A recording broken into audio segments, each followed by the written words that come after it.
the 99%, the flaw of capitalism, and the slaves who bear it.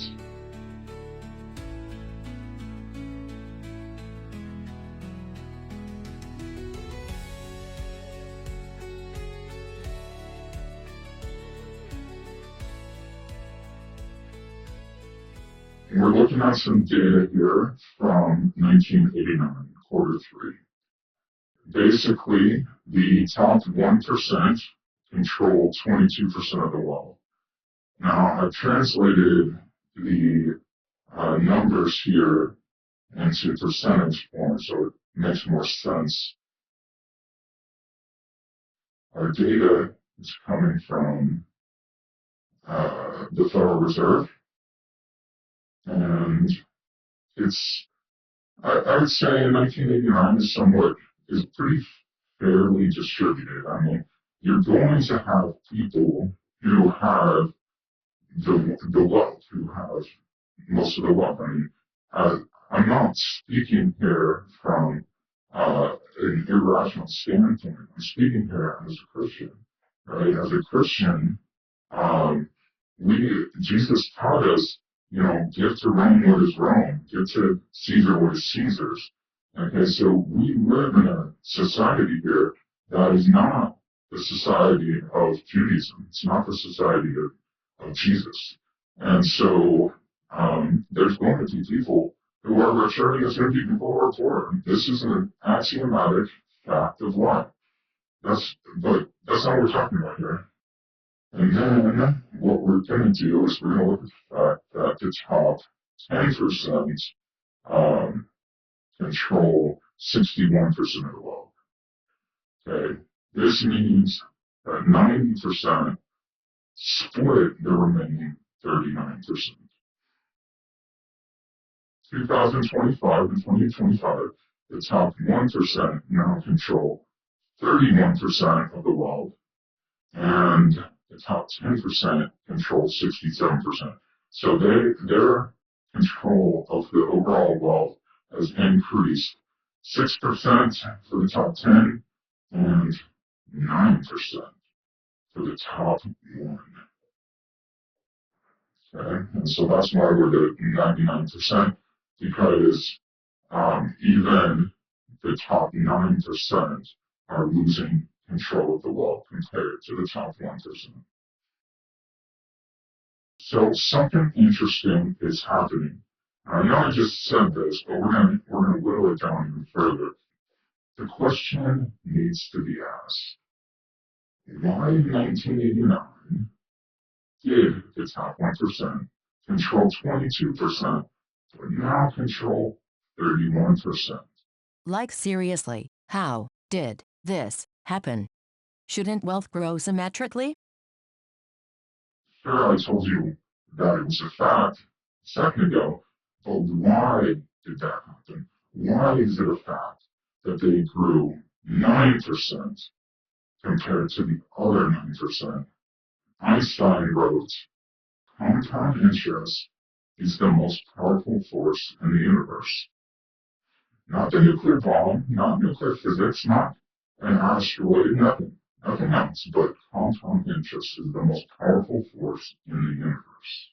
We're going to look at the data here and notice that the 0.01%, so we're not talking anymore about the top 1%, we're talking about the 0.01%, which is 1/100th of a percentage.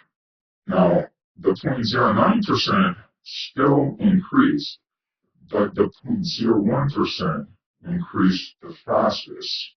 See, the absolute change from the year 1989 to 2025 was a gain of 5.3% in absolute wealth. Meanwhile, although the top 0.09% gained 2.9% of the overall wealth, the rate of change, that is the speed at which the top 0.01% grew, was more than 3 times faster. And added together, this group represents the top 1%, and they are the only group whose wealth grew.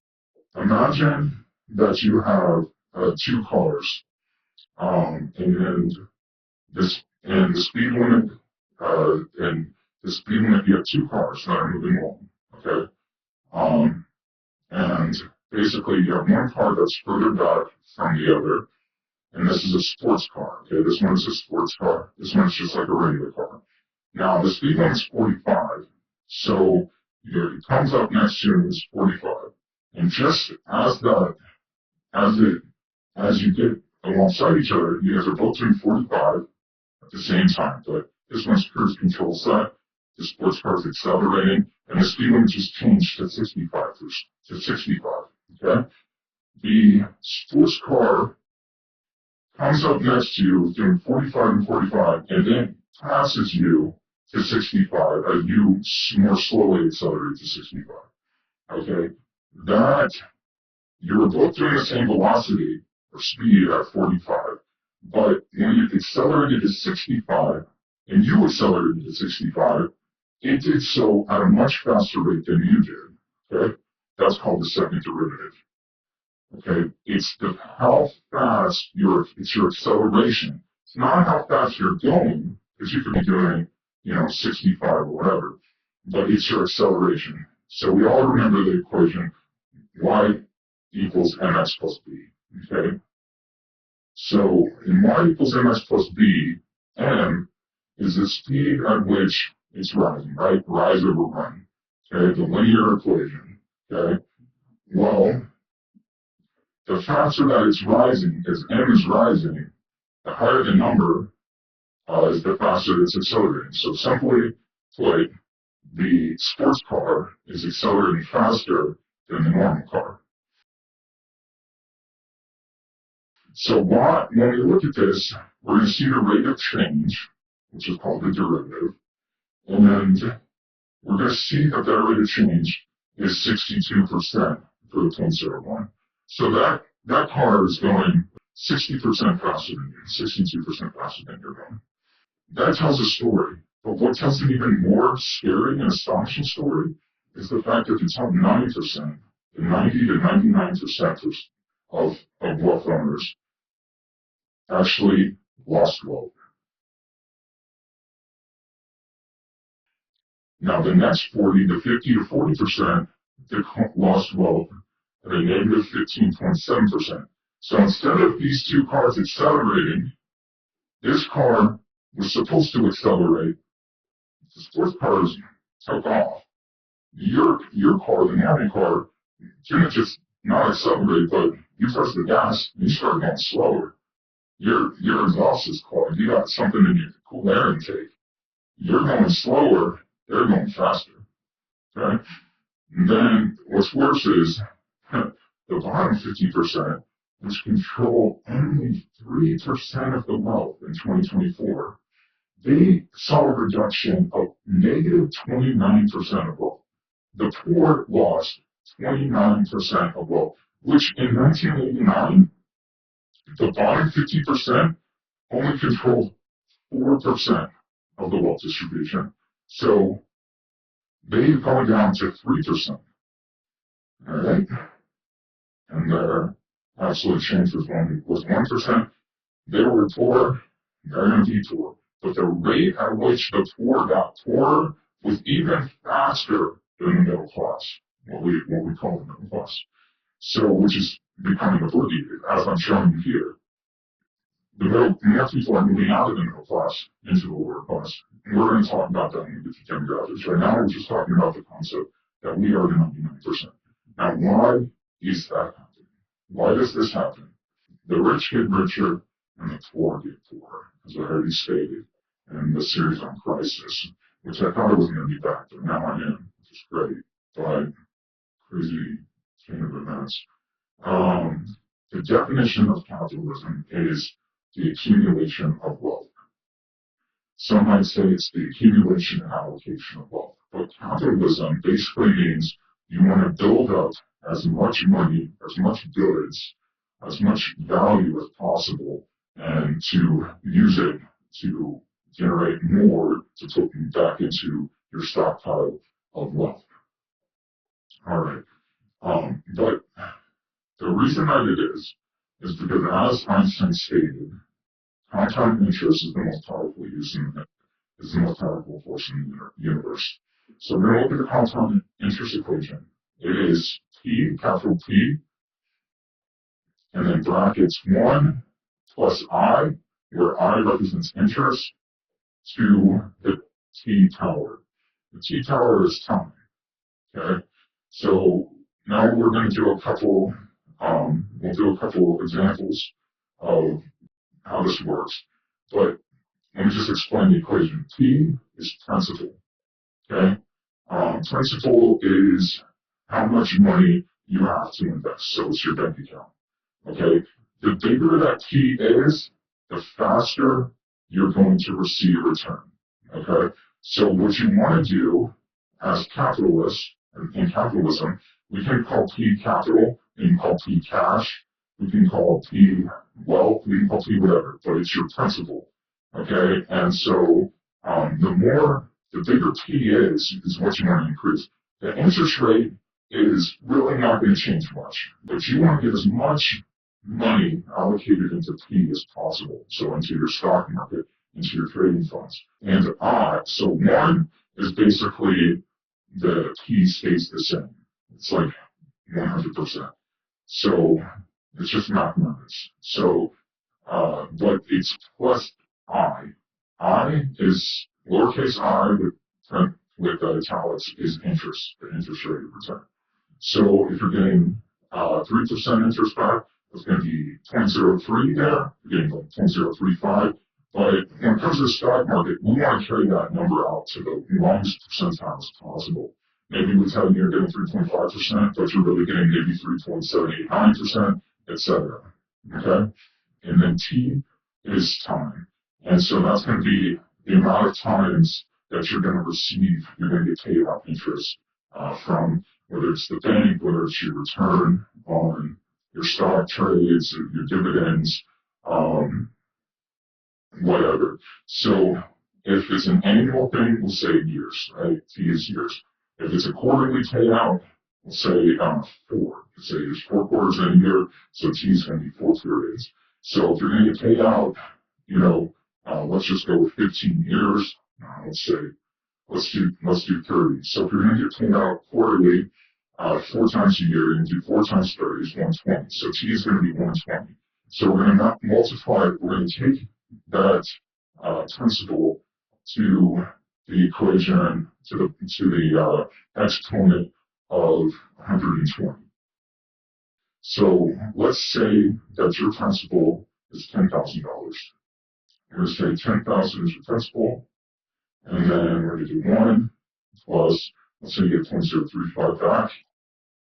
Okay, and I'm going to take that to 120 years.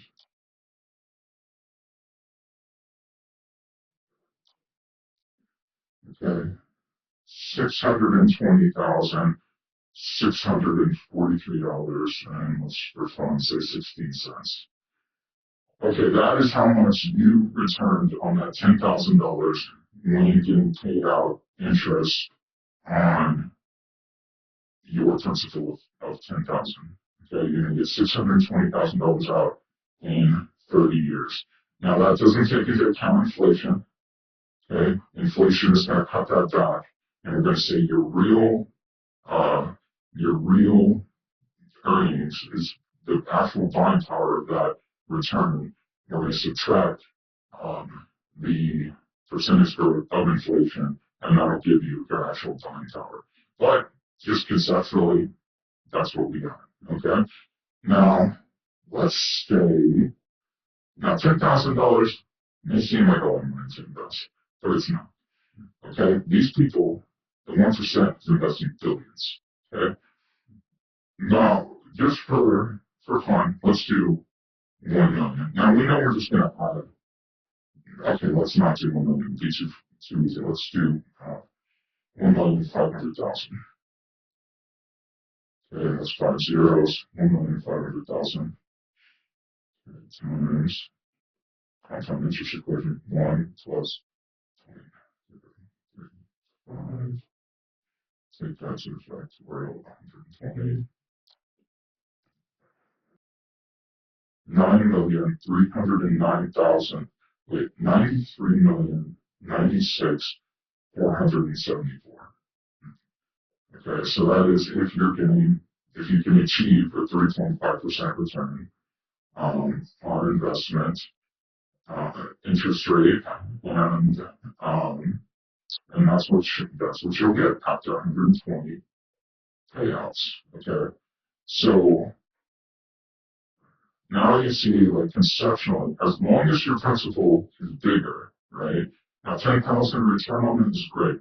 1 million is great. A billion. Now, the way that the banking system works, okay, is money never sits. Okay, if you have money sitting, you're doing something wrong. This is capitalism. You always want to invest, you always want to get a return. Okay, some people, the 1%, they don't care about money. Maybe they just want to start a business. Like Elon Musk did, right? He used money that he got from his family, which set up diamond mining and used slave labor in South Africa to um, to then buy the brand of Tesla from two really smart people who made a cool car, and he decided to make a stupid car. But that's why it's embarrassing when people say, "Oh, I bought this car before I knew Elon was crazy."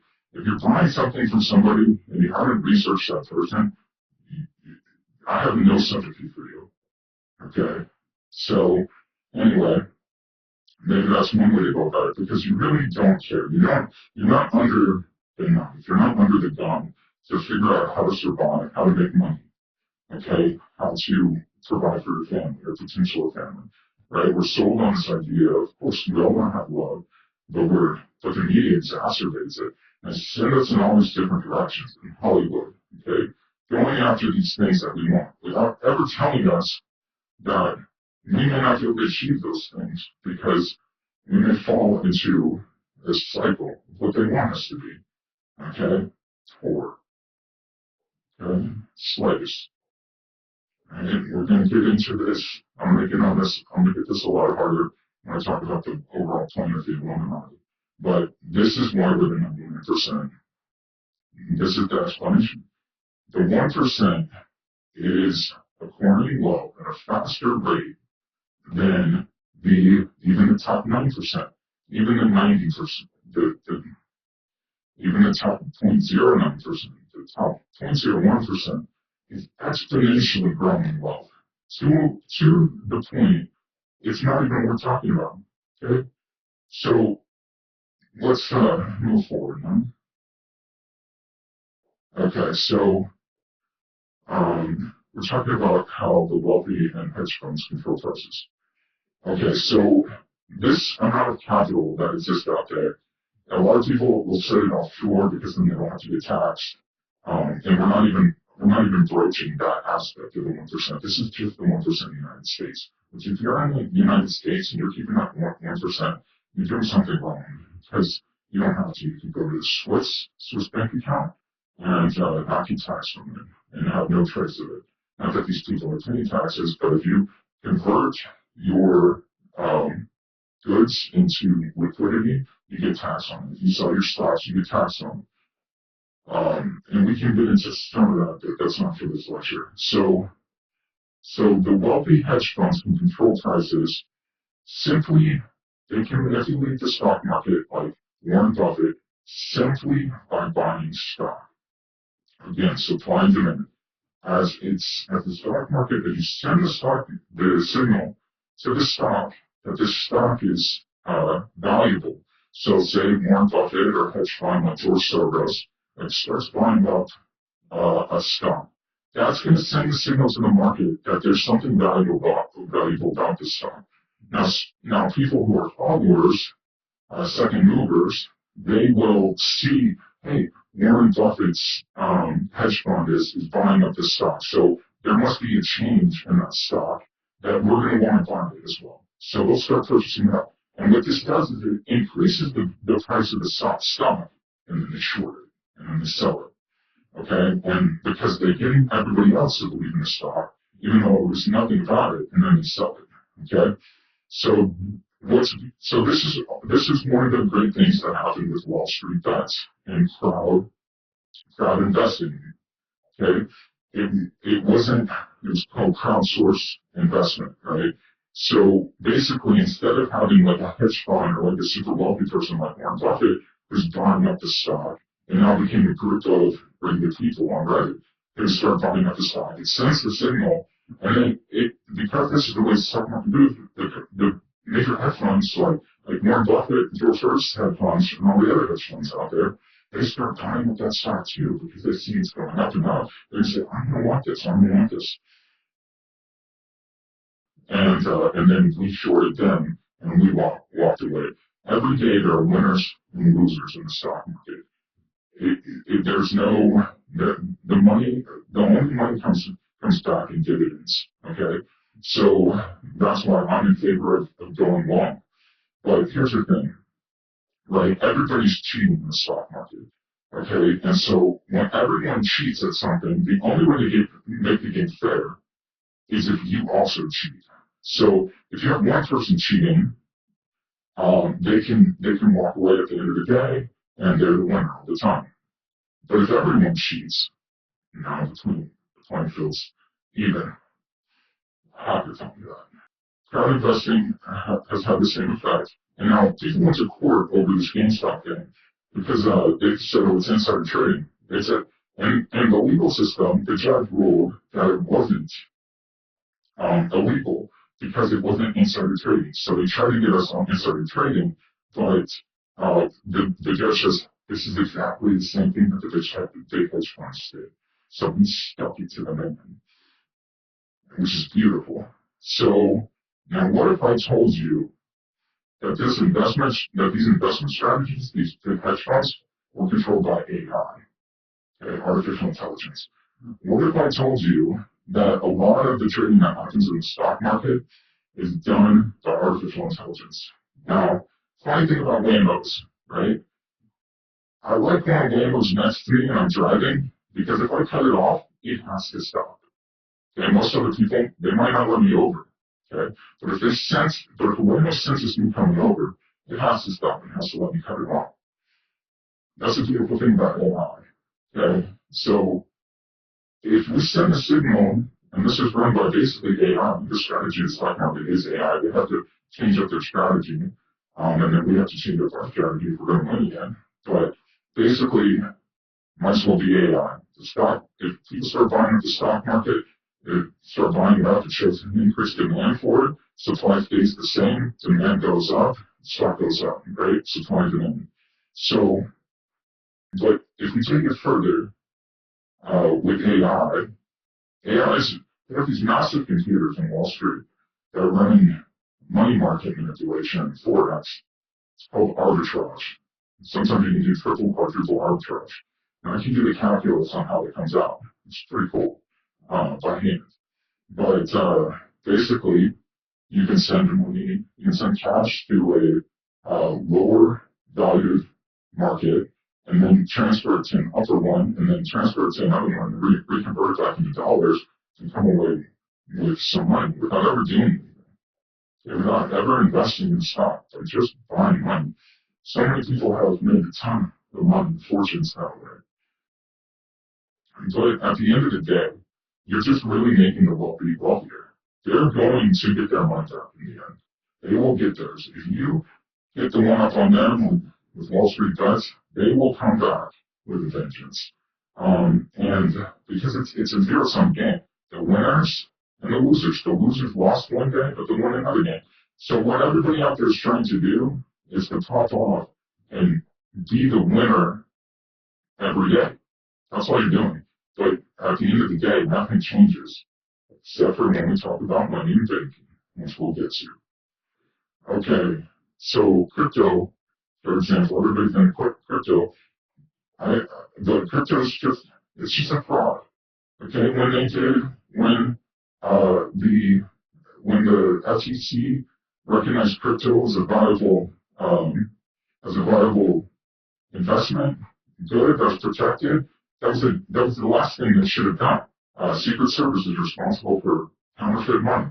The FBI, there's different agencies that would never let certain types of currency come in. Now, we can have other currencies and use them as a means of exchange in the United States, but to allow crypto onto the market and to legitimize that, It was really bad, and we're going to talk about that eventually. Now, you may make some small gains from the stock market. There's nothing wrong with that. Again, I said everybody has to cheat. It's the only way to make the game fair. But you think you are rich, but you're not. All right? And in closing, we are the 99%. And I'm going to point out just one thing for you guys out there who are doing Wall Street bets, or investing in the stock market, who are gambling every day, and gambling is a statistically losing endeavor. But here's just one thing for you guys. All other things aside, this is specifically for my people in these bottom 90% factor. Okay? The love of money is the root of all evil. 1 Timothy 6:10. Now, why Professor must point it out to me, it's not that money is the root of all evil, but it is the love of money that is the root of all evil.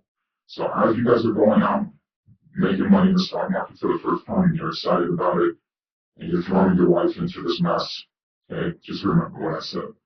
Love of money is the root of all evil, and the rich people have way more power to influence the stock market than they ever will.